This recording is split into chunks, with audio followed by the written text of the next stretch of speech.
ایک خوبصورت گاؤں میں ایک شرارتی مگر نیک دل بلی رہتی تھی۔ اس کا نام تھا میاؤں۔ میاؤں کو راتوں کو چاند کو دیکھنا بہت پسند تھا۔ وہ روز کہتی، چاندنی رات کتنی خوبصورت ہے، کاش میں چاند کے قریب جا سکتی۔ لیکن دوسرے جانور ہنستے۔ مرغ کہتا بلی چاند پر ہا ہا ہا۔ بندر کہتا پہلے درخت تو چڑھ لو۔ میاؤں شرمندہ ہو جاتی مگر خواب دیکھنا نہیں چھوڑتی تھی۔ ایک رات سب سو رہے تھے، آسمان سے ایک نرمی بڑی روشنی نیچے اتری۔ چاند بولا، میاؤں تم مجھے روز دیکھتی ہو، آج میری روشنی مدھم ہو رہی ہے، میری مدد کرو۔ میاؤں حیران رہ گئی، میں چاند کی مدد کیسے کروں؟ چاند بولا، میری چمک ایک نیلے جادوئی پھول میں چھپی ہے جو پہاڑ کے پار ہے، اگر تم وہ پھول بلاؤ تو میں باہر سے چمک اٹھوں گا۔ میاؤں ڈری ہوئی تھی مگر بہادر بن کر نکلی۔ جنگل اندھیرا تھا، الو کی آواز آ رہی تھی، لیکن میاؤں کہا ڈر سے بڑا میرا خواب ہے۔ راستے میں سے ایک چمکتا جگنو ملا۔ جگنو بولا، میں روشنی دوں گا، تم راستہ دیکھ لینا۔ دونوں دوست بن گئے۔ جنگل کے بیچ الو بیٹھا، اس نے کہا آگے جانے کے لیے میری پہلی کا جواب دو۔ کون سا پھول رات کو چمکتا ہے مگر دن میں سو جاتا ہے؟ میاؤں نے فوراً کہا چاند پھول۔ الو مسکرایا، شاباش تم سچ میں ہوشیار ہو، اور اس نے آگے راستہ دکھایا۔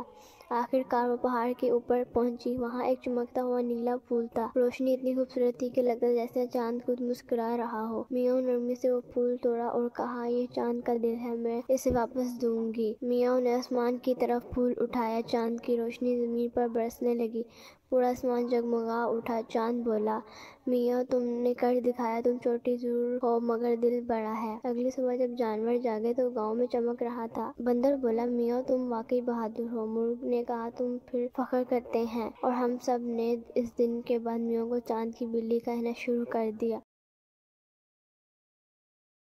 ایک خوبصورت گاؤں میں ایک شرارتی مگر نیک دل بلی رہتی تھی۔ اس کا نام تھا میاؤں۔ میاؤں کو راتوں کو چاند کو دیکھنا بہت پسند تھا۔ وہ روز کہتی، چاندنی رات کتنی خوبصورت ہے، کاش میں چاند کے قریب جا سکتی۔ لیکن دوسرے جانور ہنستے۔ مرغ کہتا بلی چاند پر ہا ہا ہا۔ بندر کہتا پہلے درخت تو چڑھ لو۔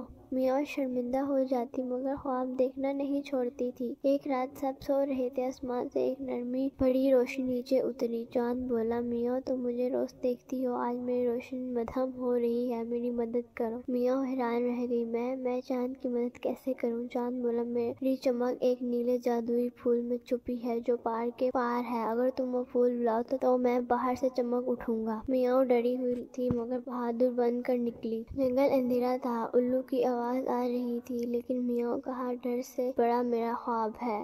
راستے میں سے ایک چمکتا جگنو ملا۔ جگنو بولا، میں روشنی دوں گا، تم راستہ دیکھ لینا۔ دونوں دوست بن گئے۔ جنگل کے بیچ الو بیٹھا، اس نے کہا آگے جانے کے لیے میری پہلی کا جواب دو۔ کون سا پھول رات کو چمکتا ہے مگر دن میں سو جاتا ہے؟ میاؤں نے فوراً کہا چاند پھول۔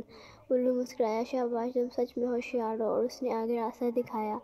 آخر کار وہ پہاڑ کے اوپر پہنچی، وہاں ایک چمکتا ہوا نیلا پھول تھا۔ روشنی اتنی خوبصورت تھی کہ لگتا جیسے چاند خود مسکرا رہا ہو۔ میاؤں نرمی سے وہ پھول توڑا اور کہا یہ چاند کا دل ہے، میں اسے واپس دوں گی۔ میاؤں نے آسمان کی طرف پھول اٹھایا، چاند کی روشنی زمین پر برسنے لگی، پورا آسمان جگمگا اٹھا۔ چاند بولا، میاؤں تم نے کر دکھایا، تم چھوٹی ضرور ہو مگر دل بڑا ہے۔ اگلی صبح جب جانور جاگے تو گاؤں میں چمک رہا تھا۔ بندر بولا، میاؤں تم واقعی بہادر ہو۔ مرغ نے کہا تم پھر فخر کرتے ہیں، اور ہم سب نے اس دن کے بعد میاؤں کو چاند کی بلی کہنا شروع کر دیا۔